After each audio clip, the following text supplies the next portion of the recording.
The next evolution of the Street Fighter series is finally here with Street Fighter 6. The direction of the series has forever changed with this new release as it modernizes everything about Street Fighter but keeps a lot of the core intact. The previous game in the series, Street Fighter V, released over 7 years ago and was very bare bones upon release. I can safely say, out of the gate, those worries can be squashed. With some time-consuming and varied modes to choose from, Street Fighter 6 offers a lot for players out of the box. That doesn't even include the actual fighting mechanics. Even at its most base level, the fighter chosen for the cover of Street Fighter 6 was Luke, who won't be recognizable to people who may have left Street Fighter V early, and certainly not fans of the older titles. There's a big range of tutorials for new players to the Street Fighter series as the game really aims for that younger audience. This has them starting off at the most basic levels, working all the way up to learning supers and advanced combos. Street Fighter 6 offers 18 characters at launch, with all offering a different fighting style. Of course, you can argue Ken and Ryu for having similar movesets, but that is just at face value. Legacy characters will have new ways to pull off classic moves and some additional moves added. If there's a certain style of play that you're looking for, there's about 3 to 4 characters that can be grouped to accomplish that. A combination of speed, counters, projectile attacks, power, and aerial assaults are well balanced in this game. Capcom has instilled the drive mechanics, which can swing matches one way or another fairly quickly. There are 2 to use. One focuses on parrying, the other for aggressive attacks. The drive parry is a full-on defensive action that when timed right can open things up for an offensive barrage. The drive impact shows off brilliant artistic graphics when used, and it can break apart offensive moves. This also can be executed by both parties at the same time, and it creates a slow cutscene that adds suspense to the moment. Of course, super moves return, and there's 3 tiers.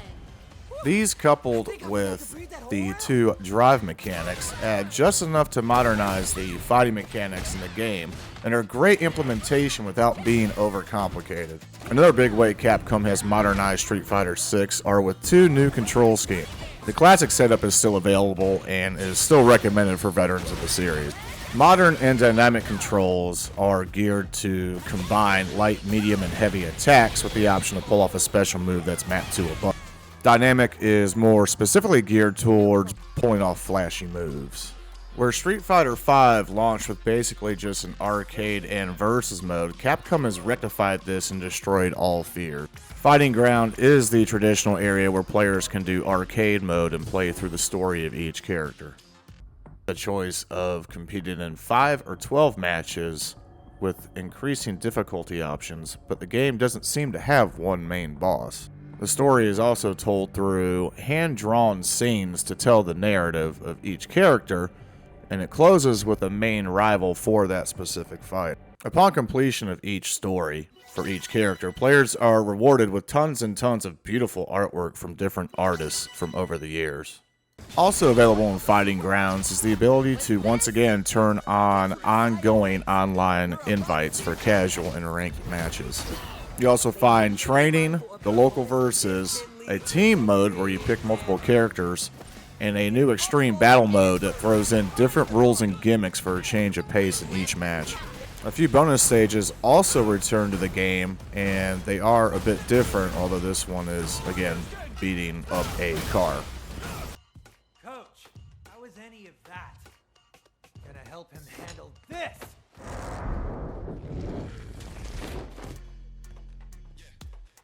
One of the other big modes is geared towards specifically single-player action. In World Tour, players will create an avatar that will progressively learn moves and unlock higher tiers of fighting stats as the story progresses. Start off training with Luke, with another character named Bosch, and there's an underlying issue with the chemistry between your avatar and Bosch. Bosch eventually bolts and does his own thing, but you ultimately aim to find out what he's up to.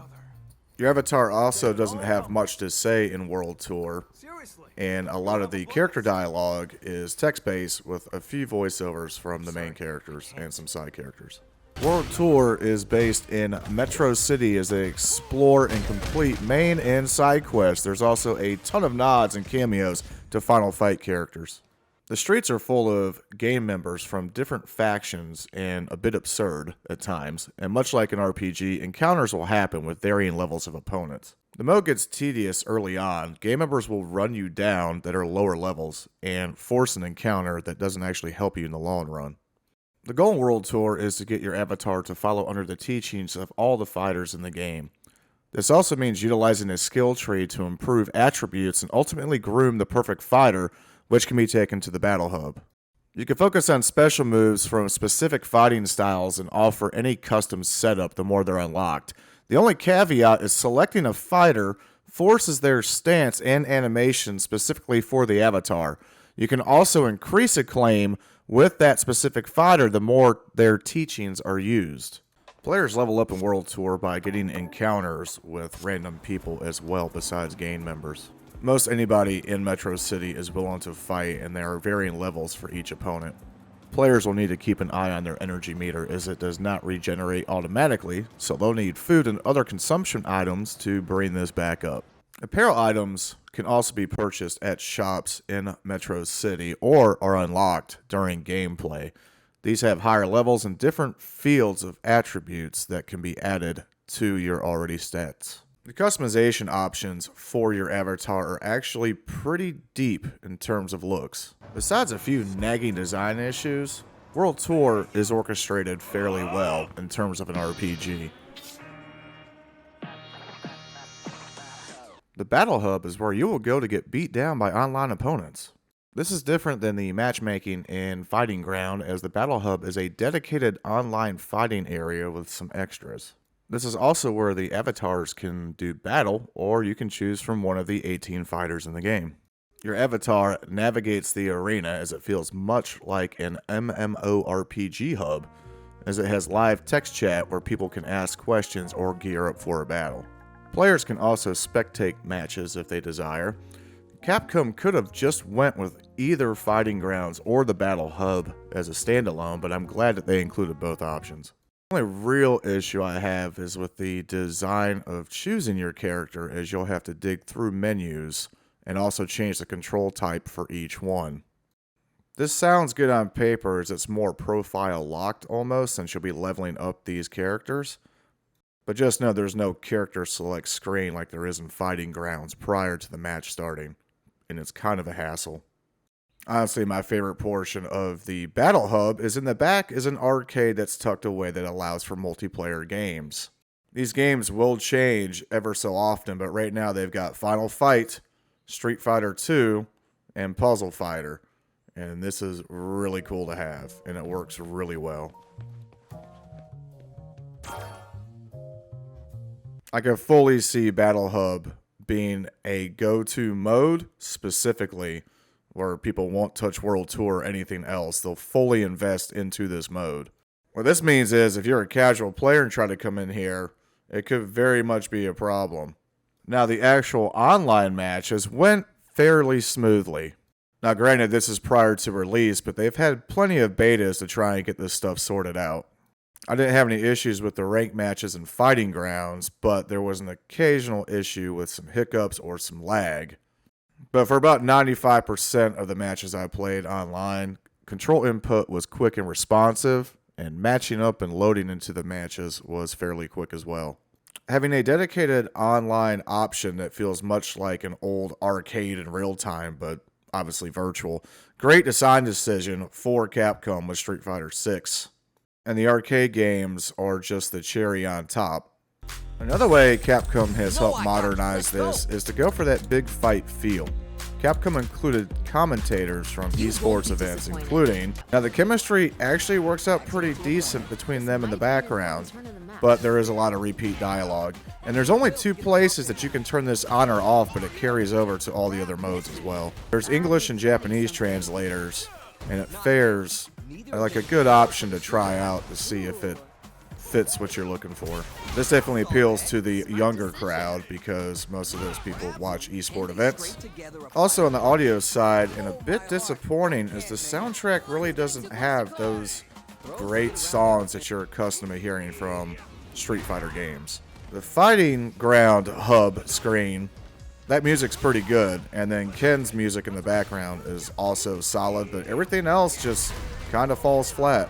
Of course, the sound effects and the character dialogue is what to expect from Street Fighter. Everything there is top-notch. Visually, Street Fighter 6 is the first game in the series to run on the RE engine.